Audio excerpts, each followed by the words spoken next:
రైతులాడ్ ప్రభువైన యేసు నామములో అందరి కొందరంలో ఈ దినం దేవుని వాక్యంలో నుంచి కీర్తనలు 11వ అధ్యాయము 4వ వచనం. యెహోవా తన పరిశుద్ధాలయంలో ఉన్నాడు. యెహోవా సింహాసనము ఆకాశమందున్నది. ఆయన నరులను కనులార చూచుచున్నాడు. తన కనుదృష్టి చేత ఆయన వారిని పరిశీలించుచున్నాడు. ప్రియులారా, ఇక్కడ ప్రభు సెలవిచ్చే మాట, ఆయన ఎట్లా అంటే పరిశుద్ధాలయంలో ఉన్నాడు అని మాట్లాడుతున్నాడు. అంటే ఆయన ఎక్కడైతే ఉంటాడో ఆ స్థలం పరిశుద్ధం అని గుర్తుపెట్టుకోవాలి. లేకుంటే ఆయన ఎక్కడైతే ఉండాలని మనం అనుకుంటున్నామో ఆ స్థలం పరిశుద్ధంగా ఉంచుకోవాలి. ఈ రెండు విషయాలు గుర్తుపెట్టుకోవాలి. మొట్టమొదట ఆయన పరిశుద్ధ స్థలంలో ఉన్న దేవుడు అంటే ఆయన పరిశుద్ధంగా ఉన్నాడు.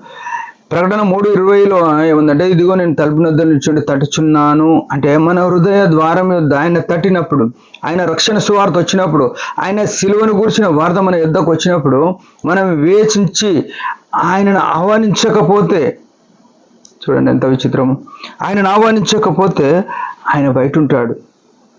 ఆయన మనం హృదయంలోనికి ఆహ్వానిస్తే మనలో నుంచి అపవిత్రత తీసివేసి మన హృదయం పరిశుద్ధంగా చేయవాడైనాడు. ఆయన పరిశుద్ధ స్థలంలో ఉండే దేవుడు. ఆ గొప్ప అనుభవం మనం కలిగి ఉండాలి. ఆయన సింహాసనం ఆకాశమందు ఉన్నది అంటున్నాడు. ప్రియమైన వాళ్ళారా, ఎవరైనా గొప్పలతో స్నేహం ఉండడం మనకెంతో నచ్చుతుంది. ఆయన ఆకాశమందు సింహాసనం ఉంది. ఆ సింహాసనాసీనుడైన ప్రభువు నీతో నాతో ఉండాలంటే మనము ఆయన ఎదుట దీనంగా ఉండాలి.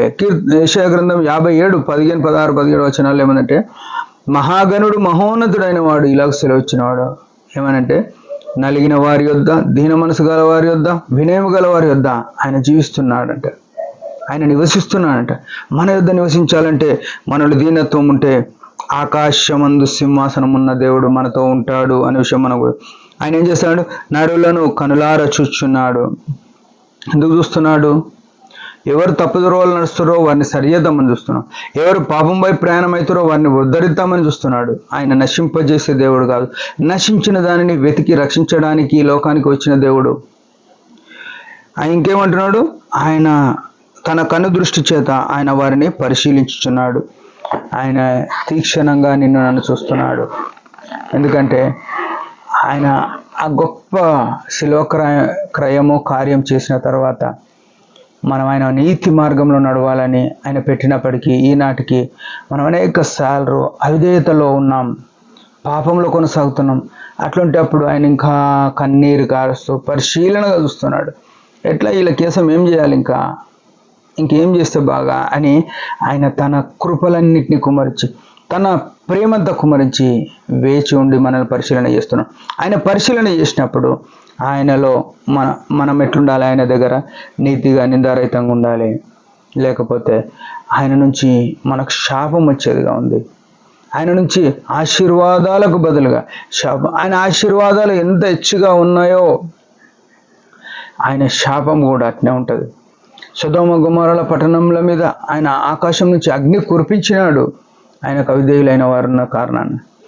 ఆ నోహవు దినములలో చూస్తే ఆ దినాల్లో ఉన్న ప్రజలు దుష్టులుగా ఉన్నారు కాబట్టి వారిని అందరినీ సముద్రంలో అంటే వర్షం చేత నీళ్ళలో ముంచి వేసినాడు.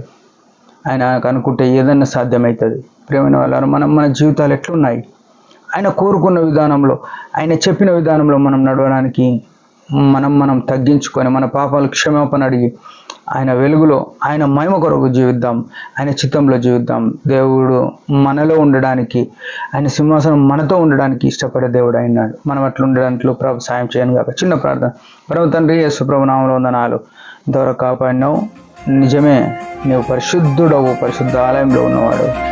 మేము కూడా పరిశుద్ధంగా కొనసాగుట కృపణీయమని, నీ అందు ఆనందించి జీవించుటకు నీ దృష్టిలో మేము నిందారహితులుగా నిర్దోషులుగా ఉన్నట్టు సహాయపడమని యేసు ప్రభు నామములో ప్రార్థిస్తున్నాం తండ్రి, ఆమెన్.